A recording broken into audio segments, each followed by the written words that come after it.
귀한 찬송 감사합니다.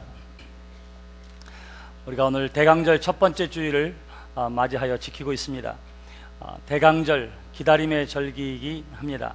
근데 이미 예수님께서 2000년 전 이 땅에 오셨는데 무엇을 기다리느냐 이렇게 이야기할 수도 있지만, 예수님께서 이 땅에 오신 것을 기념하고 또한 예수님께서는 뭐라고 말씀하시느냐 하면 부활상천하시면서 내가 다시 이곳에 임하겠다고 말씀하셨습니다. 재림할 것을 약속하셨습니다.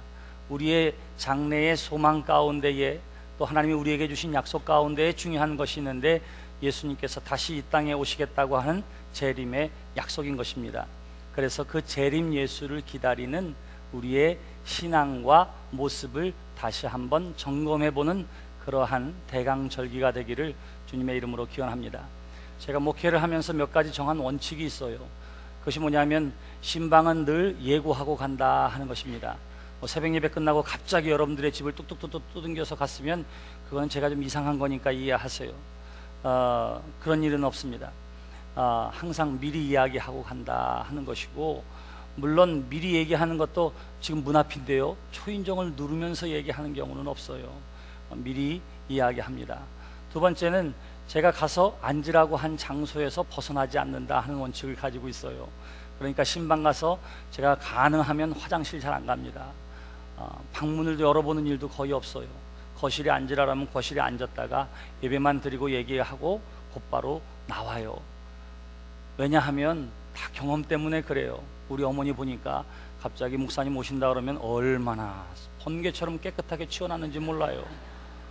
그래서 야, 우리 어머니는 요술부쟁인가 보다 이렇게 생각했더니 웬걸 그냥 다 있던 거 그냥 방에다 쓸어 늘어놓고 여기저기 침대에다 던져놓고는 보여지는 거기만 깨끗하게 해놓은 거예요. 목사님은 그것도 모르고 아이고 권사님은 얼마나 살림을 깨끗하게 하시는지 모른다고 매일 칭찬해요. 우리 어머니는 그저 웃어요.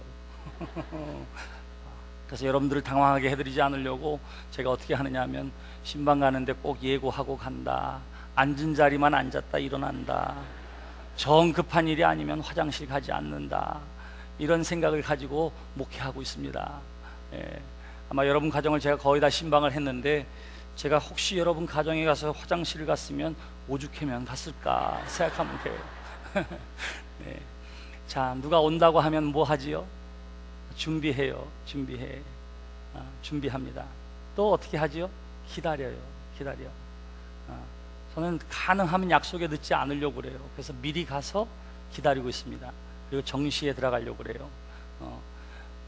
왜냐하면 기다림이라고 하는 것이 굉장히 길고 지루할 수 있기 때문에 꼭 약속을 지키려고 해요. 자, 기다리게 되고 또 하나 뭐 해요? 준비하게 돼요. 예수님께서 이 땅에 다시 오시겠다고 약속하셨기 때문에 그 약속을 받은 우리도 해야 할 두 가지가 있는데, 첫 번째는 뭐라고요? 기다리는 거예요. 두 번째는 뭐라고요? 준비하는 거예요.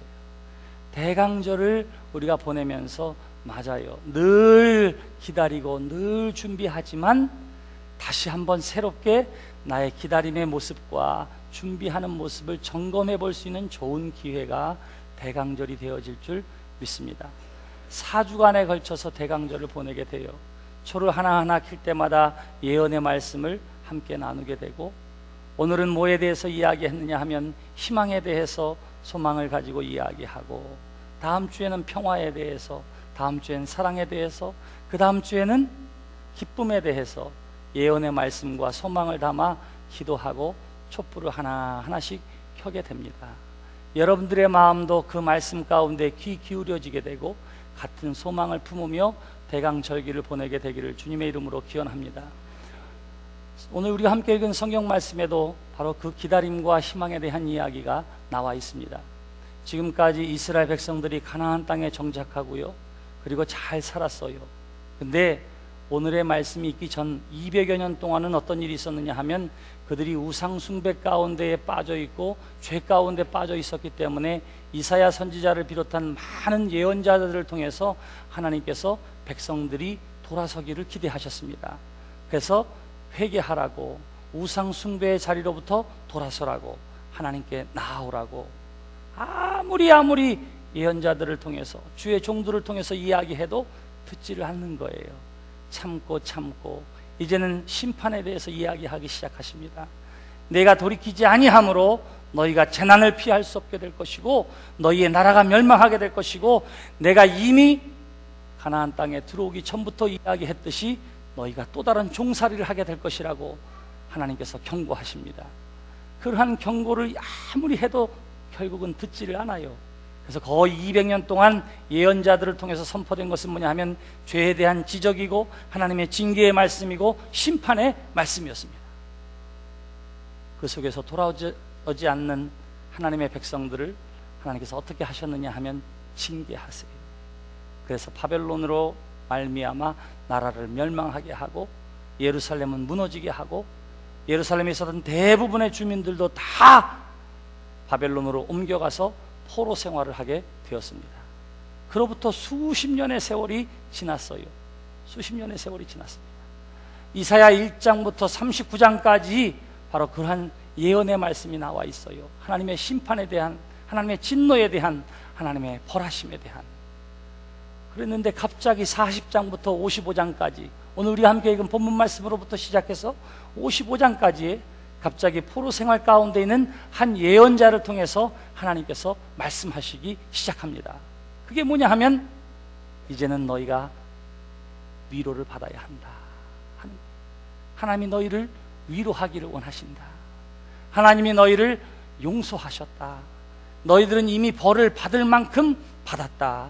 이제 너희들에게 새로운 역사가 시작될 것이요 그것은 구원이고 해방이라 하는 위로의 말씀을 하나님께서 예언자를 통해서 선포해 주기 시작하십니다. 그것이 어떻게 되어질지에 대해서도 구체적으로 이야기해요. 거기에는 한 왕이 등장하게 되는데 바사의 고레스라고 하는 왕을 통해서 너희들을 해방시켜 주실 것이라고 하나님께서 말씀해 주시는 거예요. 지금은 바벨론의 포로 생활 가운데 있지만 하나님께서 저 바사 왕국을 일으켜서 그 바사 왕국이 너희를 치고 바사 왕국의 고레스 왕이 너희를 고향으로 돌아가도록 하게 했다. 이 모든 역사가 하나님이 하시는 일이라고 하는 사실을 예언자를 통해서 미리 얘기해 주는 거예요. 미리. 두 번째는 또 다른 왕에 대한, 두 번째 왕에 대한 이야기가 나옵니다. 주의 종으로 표현되어진 또 다른 왕이 있는데 그 왕이 나타나서 이스라엘을 통치하고 구원해 주실 터인데, 근데 그분은 어떤 분이냐 하면 단지 이스라엘을 통치하고 다스리고 주변의 국가를 다스리고 통치하시는 분이 아니라 온 세계의 구원자가 되시는 또 다른 주의 종을 너희에게 보내주마, 약속해 주세요. 그분이 누구냐 하면 메시아 예수 그리스도입니다. 하나님께서 가나안 애굽 땅에서 해방시켜서 가나안 땅에 다다르게 한 것처럼 하나님께서 바벨론 포로 가운데에 고레스 왕을 통해서 예루살렘으로 돌아오게 한 것처럼 하나님이 세우신 또 하나의 종 메시아를 통해서 죄악 가운데 죽을 수밖에 없는 인생들을 영원한 생명으로 인도해 주시겠다고 하는 약속의 말씀이 이사야 40장부터 55장까지 계속 되어지는 말씀 속에 숨어 있는 거예요. 그래서 신약 성경의 많은 부분들이 구약을 인용할 때에 어디에서 인용되어지냐 하면 바로 이사야 40장부터 55장까지의 말씀이 가장 많이 인용되어지고 있는 것입니다. 그래요. 장차 이 땅에 메시아를 통해서 우리를 구원해 주시기라고 하는 하나님의 약속이 이미 우리 가운데 성취되어진 줄 믿으시기 바랍니다. 맞아요. 이미 성취되었어요. 그런데 이 복된 소식이 성취되었다고 하는 것은 오늘 예수 그리스도를 믿음으로 말미암아 구원함을 얻은 저와 여러분들에게는 유효한 일이지만 아직도 주님을 모르는 사람들에게는 다시금 경험되어져야 할 하나님의 은혜가 되는 것이지요. 그래서 이 사실을 먼저 예언자를 통해서 이야기해 주면서 여전히 포로 생활 가운데 있는 이스라엘 백성들에게 주는 말씀이 뭐냐 하면 이제 때가 되었으니 너희가 하나님의 백성을 위로하라, 이렇게 이야기를 하는 거예요. 위로하라. 이제 그만하면 됐다. 내가 너희를 구원해 줄 테니 너희가 눈물을 닦아라. 위로하겠다 말씀하세요. 근데 보세요. 위로하라고 사람들에게 말하라고 하는데 지금 이 말씀을 듣는 이스라엘 백성들은 여전히 뭐 하고 있어요? 포로 생활 가운데 있습니다. 바벨론의 포로 생활 가운데 있는 거예요. 고향의 소식을 들어보니까 예루살렘은 다 무너지고 다 망하고 돌 위에 돌 하나 남지 아니한 상태에 척박한 땅으로 되어져 있고, 우리는 여전히 지금 바벨론의 포로 가운데 있는 거예요. 그럼에도 불구하고 예언자를 통해서 사람들에게 위로하라고 하니까 이게 도대체 무슨 말입니까?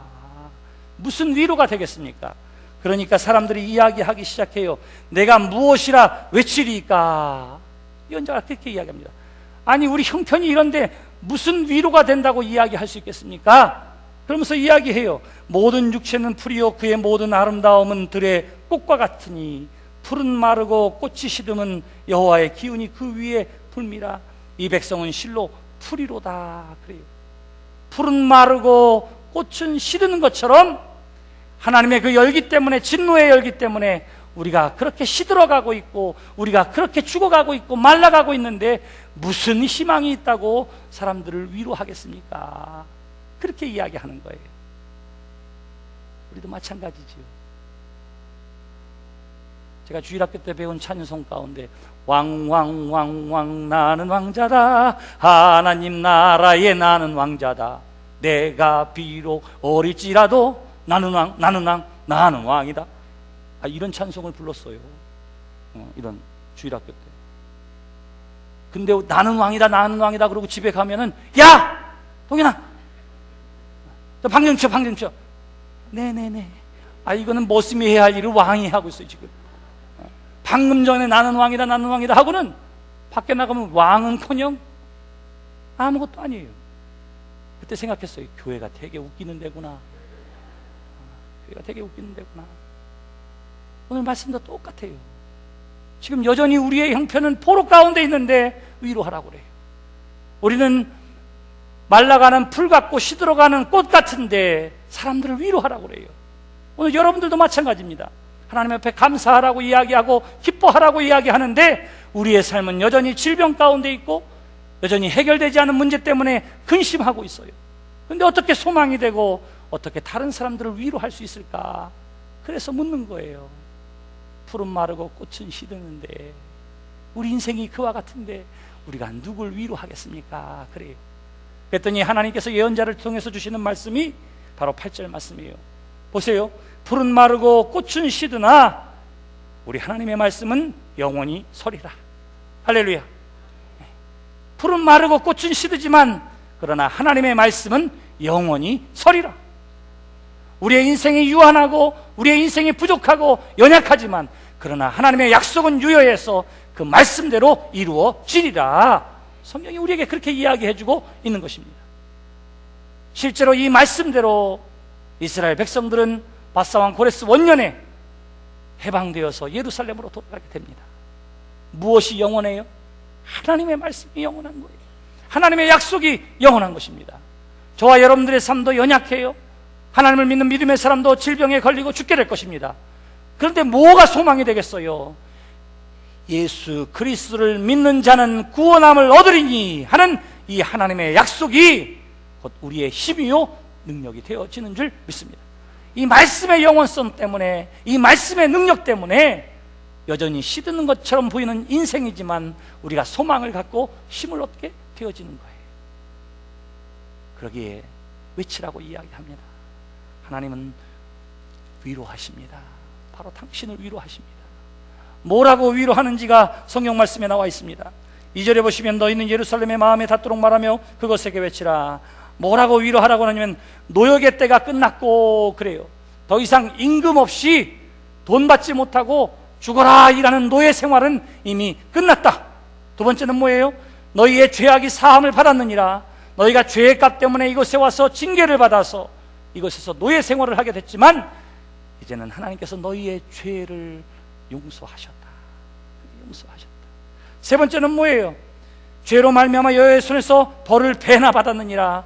너희들이 이미 벌 받을 것은 충분히 받았다. 이렇게 이야기하는 거예요. 위로하는데 뭐라고 위로한다고요? 뭐라고 위로해요? 이제는 더 이상 고생하지 않아도 된다. 하나님이 너희를 용서해 주셨다. 죄 때문에 받아야 할 벌은 너희가 이미 다 받았다. 그러므로 위로를 받으라. 이 소식을 전하라고 이야기하는 거예요. 이 동일한 소식이 오늘 저와 여러분들에게도 주어진 줄 믿습니다. 우리가 여전히 죄 가운데 살지만, 우리가 여전히 하나님을 거역하고 살지만, 그래서 죄의 노예가 될 수밖에 없지만, 징계 가운데 놓일 수밖에 없지만, 예수 그리스도께서 이 땅에 오시고 저와 여러분들을 위해 십자가에 대신 달려 죽으심으로 말미암아 우리의 죽음을 대속해 주심으로 그분을 믿는 자들마다 용서함을 얻고 구원함을 얻게 된 줄 믿습니다. 그러니까 이 소식을 전함으로 사람들을 위로하는 여러분들이 되시기를 바랍니다.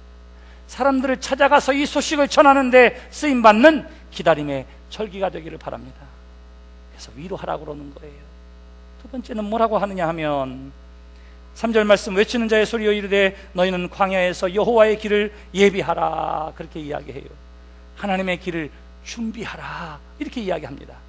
자, 이 절기에 우리가 해야 할 두 번째가 뭐라고요? 준비하는 거예요. 준비. 근데 여기서 어디에서 준비하라고 하느냐면 광야에서 준비하라, 그렇게 이야기합니다. 이스라엘 백성들에게는 광야 그러면 깜짝깜짝 놀라요. 뭐 자라보고 놀란 사람이 소뚜껑 보고 놀란다고 똑같아요. 왜? 광야는 아름다운 장소가 아니에요. 광야가 어떤 곳이었습니까? 출애굽한 하나님의 백성들이 단번에 어디로? 열흘 만에 가나안 땅에 들어갈 수 있었어요. 근데 400년이 넘는 세월 동안 노예 생활하고 이방에 살고 그랬기 때문에 하나님의 복받은 백성으로 살기 위해서는 저들이 거듭나야 했습니다. 불평하는 입술이 감사하는 입술이 되어야 했고요, 사람들을 저주하는 입술이 축복하는 입술로 변해야 했고요, 바알이 해준다고 생각했던 사람이 아니라 하나님이 해주시는구나 하는 사실을 경험함으로 변화받아야 됐어요. 그래야 복 있는 사람, 땅을 차지할 만한 백성이 될 수가 있었던 것입니다. 그 준비의 과정이 어디에서 이루어졌지요? 광야에 40년 동안 이루어졌던 거예요. 가나안 땅에 들어가기에 합당한 하나님의 백성으로 준비되어지는 40년의 세월을 광야에서 보내야만 했습니다. 그런데 오늘 성경에 보니까 주의 길을 예비하라, 광야에서 주의 길을 예비하라, 그렇게 이야기해요. 주님의 이 땅에 오심을, 재림의 예수를 우리가 다시 준비해야 하는데 무엇을 통해서 준비한다고요? 새롭게 거듭남을 통해서. 광야는 어떤 곳입니까? 새로움의 장소예요. 거듭남의 장소예요. 오늘 저와 여러분들이 거듭날 수 있는 유일한 방법은 딱 하나입니다. 그것이 뭐냐면 회개함으로, 죄 가운데 회개함으로 우리가 거듭나게 되는 것이지요. 그러므로 광야에서 주의 길을 예비하라 하는 이 말씀은 저와 여러분들로 하여금 죄 가운데 회개함으로 주님 맞을 준비하라 하는 것과 똑같은 내용이 되어지는 것입니다. 사람에게 이 교만이라고 하는 것은요, 그냥 마음속에 저절로 자라나는 싹과 같아요. 그냥 내비두면 어떻게 하느냐면 저절로 자라나게 되어 있습니다. 저절로. 참 밭에다가 곡식을 심으면 신기한 게 자라라는 곡식은 제대로 안 자라고 돌보지 않으면 뭐만 자라요? 잡초만 자라요. 잡초만. 걔네들은 비료를 주지 않고 심지도 않았는데 어떻게 이렇게 잘 자라는지 몰라. 마찬가지예요. 우리의 마음 가운데에도 그런 잡초가 있는데 그 중에 하나가 교만입니다. 그 중에 하나가 자기의 의로움이에요. 그래서 우리가 의도적으로 그것을 찾아내서 뽑아내지 않으면 우리는 언제 쓰러질지 모릅니다. 이 기다림의 절기에 다시 한번 우리의 삶 가운데 뿌리내린 죄악으로부터 돌이키는 여러분 되시기를 주님의 이름으로 기원합니다. 회개의 자리에 나오게 되기를 주님의 이름으로 기원합니다. 다른 사람들의 부족함과 연약함과 죄의 모습이 보이게 되거든 그것을 손가락질 하려고 하지 말고 저것을 보게 한 하나님의 뜻이 있어요. 그게 뭐예요? 그것에 비추어 나를 바라보라고. 나를 바라보라고. 사랑하는 성도 여러분, 이 대강의 절기에, 대강절기에 다시 한번 죄사함을 얻고 죄 가운데 돌이키는 거듭남으로 준비하는 절기가 되기를 주님의 이름으로 기원합니다. 세 번째 해야 할 일이 있는데 그것은 뭐냐면 하나님의 다스림을 선포하라. 성경은 그렇게 이야기합니다. 자, 사람들을 위로하라고 이야기하고 준비하기 위해 회개하라고 이야기하고 그리고는 하나님의 온전한 다스리심을 세상에 선포하라, 이렇게 이야기를 하고 있는 거예요. 성경 말씀 보세요. 9절의 말씀에 보시면 아름다운 소식을 시온에 전하는 자여 너는 높은 산에 오르라. 아름다운 소식을 예루살렘에 전하는 자여 너는 힘써 소리를 높이라. 그렇게 이야기해요. 소리 높여 이야기해야 할 것이 있어요. 목소리 높여서 세상을 향해서 말해야 할 것이 있어요. 모든 사람들이 다 듣도록 소리 높여 이야기해야 할 것이 있어요. 하나님이 우리를 다스리십니다. 하나님이 우리를 다스리십니다. 하나님이 우리를 인도하십니다. 하나님은 강하고 능력 있는 하나님이십니다 라고 하는 사실을 선포하라고 이야기합니다. 오늘 우리 함께 읽은 본문 말씀 10절에 나오는 말씀이에요. 보라, 주 여호와께 장차 강한 자로 임하실 것이요 능력의 하나님이 우리 가운데 임재하십니다. 진히 그의 팔로 다스릴 것이요 하나님이 우리를 통치하시고 다스리십니다. 세 번째는 11절 후반부에 보세요. 그 팔로 모아 품에 안으시며 젖먹이는 암컷들을 온순히 인도하시리로다. 하나님이 우리를 인도해 주십니다. 이 사실을 세상을 향해서 선포하라고 이야기를 하고 있는 것입니다. 여러분, 에스겔서 34장에 보시면 어떤 내용이 나와 있느냐 하면 하나님께서 하나님의 백성들을 잘 돌보라고 목자들을 세상에 보냈어요. 제사장, 예언자 같은 사람들이 바로 그러한 사람들이었습니다. 근데 목자로 보내는데 목자가 해야 할 일이 뭐예요? 양떼를 잘 돌봐야 하지 않겠습니까? 푸른 초장 맑은 시내로 인도하고 맹수가 오면 그것을 막아야 하고, 그 임무를 줘서 목자를 세상에 보냈는데 목자가 뭘 했느냐 하면 양을 잡아먹는 거예요. 말이 됩니까? 말이 돼요? 양을 잡아먹는 거예요.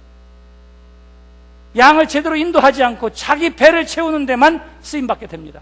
그랬더니 하나님께서 뭐라고 말씀하시느냐 하면 에이구 이 자식들, 안 되겠다. 내가 직접 백성들 가운데 나아가 내가 친히 내 양의 목자가 되어 그것들을 누워있게 할지라. 주 여호와의 말씀이니라. 그 잃어버린 자를 내가 찾으며 쫓기는 자를 내가 돌아오게 하며 상한 자를 내가 싸매주며 병든 자를 내가 강하게 하려니와 살찐 자와 강한 자는 내가 없애고 정의대로 그것들을 먹이리라. 뭐예요? 목자들 보냈더니 제대로 못하니까 내가 친히 가서 내가 직접 하겠다. 하나님께서 에스겔서 34장을 통해서 이렇게 말씀하시는 것입니다. 그 하나님께서 직접 오셔서 직접 통치해 주심, 그것이 하나님께서 권능으로 우리 가운데 임재하시고 우리를 다스리시고 우리를 인도하신다고 하는 오늘 10절, 11절의 말씀이 바로 그것입니다. 그래요. 오늘 이 시대에는 이미 예수 부활 승천 후에 성령을 보내주셔서 그 성령이 우리 가운데 함께 하시고 그 성령이 우리를 다스리시고 그 성령이 우리를 인도해 주시는 줄 믿습니다. 사람들에게 외치는 거예요. 뭐라고 외칩니까? 당신의 힘으로 살지 마세요. 당신 뜻대로 하려고 하지 마세요. 혼자 고민하지 마세요. 하나님을 믿으세요. 그 하나님이 당신을 책임져 주시고 인도해 주실 것입니다 라고 하는 사실을 세상에 선포하는 절기가 되기를 주님의 이름으로 기원합니다. 하나님이 예언자를 통해서 주신 말씀이 바로 그거예요. 위로하라고, 회개하라고, 그리고 선포하라고 이 귀한 절기의 때를 우리에게 허락해 주신 줄 믿습니다. 그러므로 사랑하는 성도 여러분, 실질적이고 구체적인 일들로 사람들을 위로하시기를 바랍니다. 위로합시다 그러면 그냥 가만히 위로해야지 이게 아니라 구체적으로 위로하는 거예요. 제가 오늘 말씀을 준비하고 그리고 새벽 예배를 드리고 그리고 나서 앉아 있는데 내가 오늘 말씀을 선포해야 되는데 나도 뭔가 구체적으로 누군가를 위로해야지. 하나님 앞에 기도하고 있는데 갑자기 떠오른 얼굴이 있었어요. 그게 누구냐 하면 제 아들입니다. 고등학교 3학년인데 어떻게 이상하게 저는 여기 와 있는 동안에 학교에 어려운 일들이 있어요. 스트레스를 많이 받아서 자살한 아이도 있고 그것 때문에 나아가서 또 교통사고로 아이가 죽기도 하고, 우리 아들은 하나님 믿는 사람들한테 왜 그런 일이 일어나는지 모르겠다고 고민하고, 그리고는 굉장히 낙심해 있어요. 잠도 잘 못 자고 있고. 근데 그 아들 생각이 머릿속에 갑자기 떠오르더라고요. 그래서 제가 이메일을 썼어요. 이메일을 뭐라고 썼느냐면 이렇게 썼습니다. 사랑하는 아들 성빈아,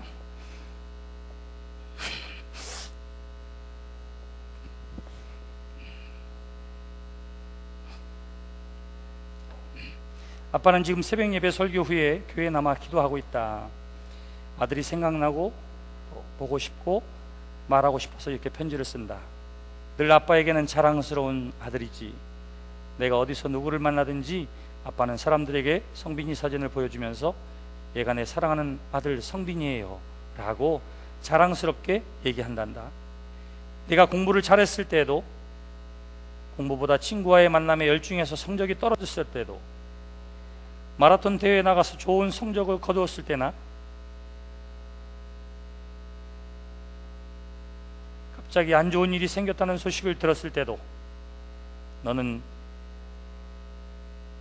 이 아빠에게 변함없이 사랑스럽고 자랑스러운 아들이었다. 지금도 아빠가 먼 곳에 떨어져 있지만, 그래서 지금 함께 지내고 있지 못하지만,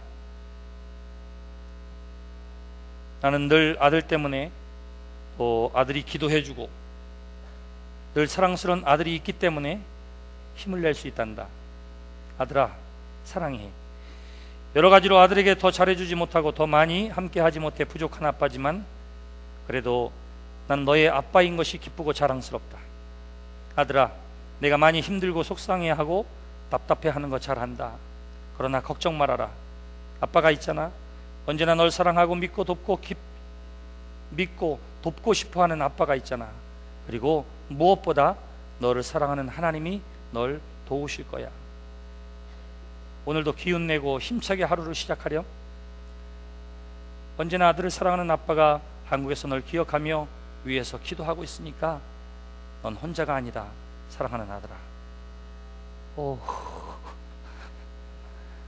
근데 이렇게 눈물이 났어요. 그래서 제가 사진을 찍었어요. 사진을 첨부해서 아들한테 보냈어요. 그랬더니 일부 예배가 시작하기 전에 아들한테서 메일이 왔습니다. 우리 아들은 글씨 쓰는 거 좋아하질 않아요. 첨단을 걷고 있으니까 보이스 메일을 보냈어요. 딱 2마디 했습니다. 저가 이렇게 길게 썼는데 딱 2마디 했어요. 그게 뭐냐면 아빠 사랑해, 이거였어요. 근데 중요한 것은 뭐냐면 이 2마디를 제대로 하지를 못하는 거예요. 울면서 아빠 사랑해요 이렇게 보냈어요. 사랑하는 성도 여러분, 사실은 이 시대에 위로가 필요한 사람들이 얼마나 많이 있는지 몰라요. 멀리 있지 않습니다. 먼 사람부터 챙기려고 하지 마세요. 가장 가까운 자리에서 가장 사랑하는 사람부터, 사랑하는 가족으로부터 위로를 시작하시기를 바랍니다. 가까운 교회 안에서 이 위로가 나눠지게 되기를 바랍니다. 이 위로를 통한 은혜와 감동의 물결은 교회의 울타리와 가정의 울타리를 넘어서 세상을 아름답게 하고 세상을 위로하게 될 것입니다. 이 복된 소식을 전하는 데 있어서도 멀리 가지 마세요. 제일 먼저 어디서부터 시작하느냐 하면 여러분들의 가정으로부터 시작하시기를 바랍니다. 하나님이 나를 통치하시고 다스려 주시고 우리 가정을 통치하시고 다스리시고 우리의 가정을 통치하시고 다스리시기 위해 이 땅에 오셨어. 이 사실을 가장 가까운 가족과 함께 나누고 또한 이웃과 함께 나누고 직장의 동료들과 함께 나누며 주님의 이 땅에 오심을 기념하고 주님의 재림의 때를 예비하는 복된 대강절기가 되시기를 주님의 이름으로 축원합니다. 기도합시다.